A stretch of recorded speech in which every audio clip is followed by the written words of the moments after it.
SIR শুনানিতে ব্যাহত হতে পারে মাধ্যমিক, আশঙ্কা প্রকাশ করে জেলা শাসকের চিঠি পর্ষদের। আরো ডিটেইল আপডেট জানাতে পারবে সোমরাজ, রয়েছে আমার সঙ্গে।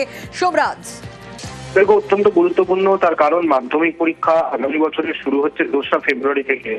এসআইআর শুনানি পর্ব তুমি জানো যে আরো এগিয়ে আনা হয়েছে, পিছানো হয়েছে, অর্থাৎ 7ই ফেব্রুয়ারি পর্যন্ত এসআইআর এর শুনানি পর্ব চলবে।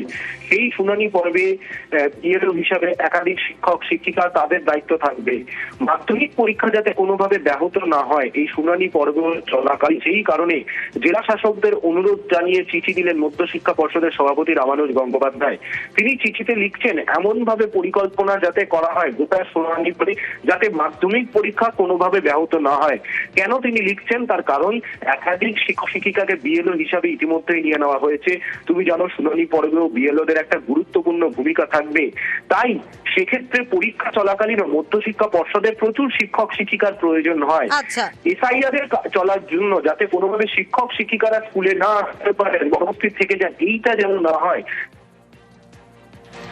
বেশ।